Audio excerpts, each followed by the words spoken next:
Hello. हाँ, please go ahead. Programme के पहले वो इंस्टेबिलिटी था, बिकॉज द थिंग वाज कि मेरे को डिलेज होता था। 2-3 मंथ्स ऐसा हुआ। इट्स नॉट अ पीसीओडी या फिर पीसीओएस एंड ऑल। रेगुलरली आता था, but once in a blue moon ऐसा होता था कि 1 मंथ का गैप है।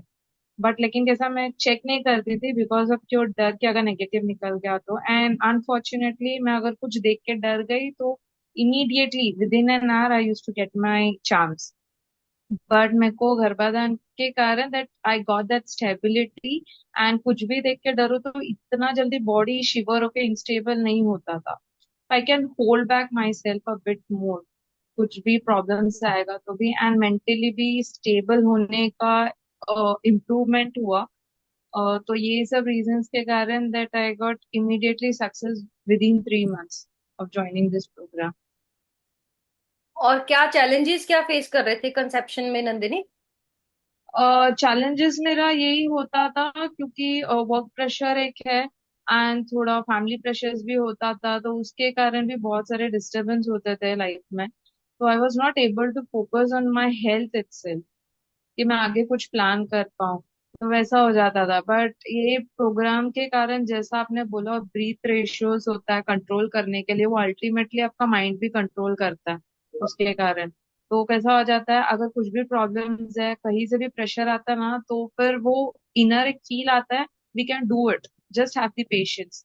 तो वो अल्टीमेटली वो अपने आप को पुश करता है पॉजिटिविटी के तरफ। तो that was the most important part जो मुझे बहुत हेल्पफुल हुआ इस time. Thank you so much, Nandini.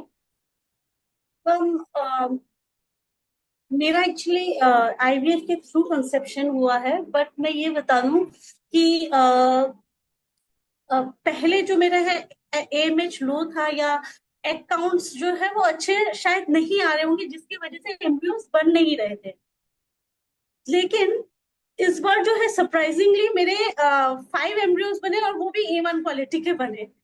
तो ना मैम, जो डॉक्टर है वो मैम, शी वाज सरप्राइज कि वो मुझे पूछ रही थी कि जयश्री तुम क्या खाते हो जो तुमने इतनी अच्छी फिटनेस बना रखी है। अदरवाइज 23-24 एज के भी जो होते हैं, उनका भी एग्स इतना अच्छा नहीं आता उनका, क्योंकि मेरी एक फ्रेंड है, तो उसने डोनर एग से किया था, तो वो 23 एज की थी, बट फिर भी उसके एम्ब्रियोज नहीं बने। In spite of being at the age of 23, embryos नहीं बन पाए।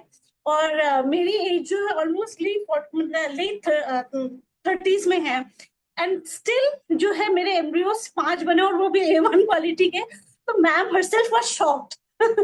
तो फिर मैंने मैम को कहा कि मैम, मैं जो है ना कुंभक करती हूँ, I think this is the only reason कि मेरे को जो है सक्सेस मिला है।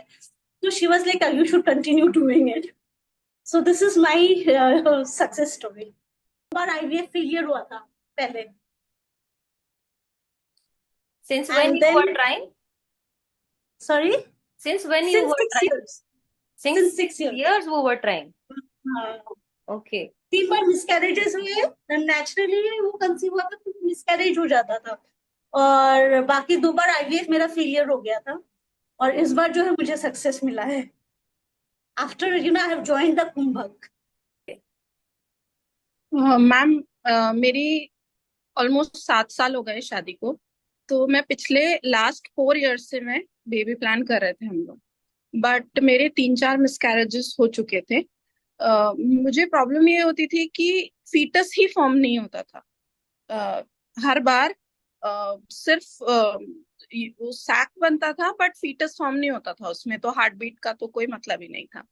तो वो मिसकैरेज हो जाता था। फिर बाद में हमें 4 मिसकैरेज के बाद पता लगा, किसी ने जेनेटिक टेस्टिंग बोला। तो जेनेटिक रिपोर्ट्स मैंने कराया, तो उसमें मेरा क्रोमोसोम डिसबैलेंस आया। तो उस वजह से मेरा कभी भी मतलब वो मिसकैरेज हो रहे थे। तो जेनेटिक्स का तो कोई इलाज ही नहीं है, कहीं पे भी कोई है ही नहीं। तो मैंने स्वामी जी से सुना कि जेनेटिक्स भी हम चेंज कर सकते हैं, तो मैंने अक्टूबर 23 में ज्वाइन किया था। ऑलमोस्ट 9 मंथ्स हो गए थे मुझे प्रैक्टिस करते हुए, तब जाके मुझे जून में मुझे कंसेप्शन हुआ, नेचुरल कंसेप्शन था, बिल्कुल सही सारी रिपोर्ट्स आई हैं। एंड मैंने जेनेटिक टेस्टिंग भी बेबी की कराई है, वो भी बिल्कुल ठीक आई है। बहुत बढ़िया, बहुत ही सुंदर, वेरी नाइस। डॉक्टर ने बोला था कि आपके एग से तो आईवीएफ भी पॉसिबल नहीं है, क्योंकि अगर हम आईवीएफ करेंगे तो आपके एग से वो जेनेटिक्स जो भी प्रॉब्लम आप में है वो बच्चे में ट्रांसफर होगी, तो हमें 4th मंथ में जाके उसको अबॉर्ट करना पड़ेगा। तो it is a very big shock, क्योंकि 4 महीने तक किस बच्चे को कैरी करना और फिर उसके बाद अबॉर्ट कराना। तो मैं बहुत ज्यादा डिप्रेस हो गई थी। तो फिर डॉक्टर ने मतलब हमने कहा कि डॉक्टर ने बोला donor eggs is the only option for you. तो मुझे लगा कि मैं मेरा मतलब मेरे एग से नहीं होगा तो थोड़ा सा लगता है कि अपना बच्चा नहीं होगा।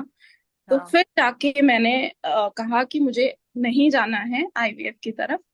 और स्वामी जी ने बोला कि नहीं, नेचुरल होगा, आपके एग से होगा, सब कुछ ठीक होगा। तो तब आई वाज लाइक कि ठीक है, यही किया मैंने फिर। बहुत बढ़िया। अभी सारे टेस्ट रिजल्ट, सारे रिपोर्ट्स बेबी के ठीक है? एनआईपीटी बिल्कुल ठीक आया है, सारे मार्कर्स ठीक आए हैं। ग्रेट।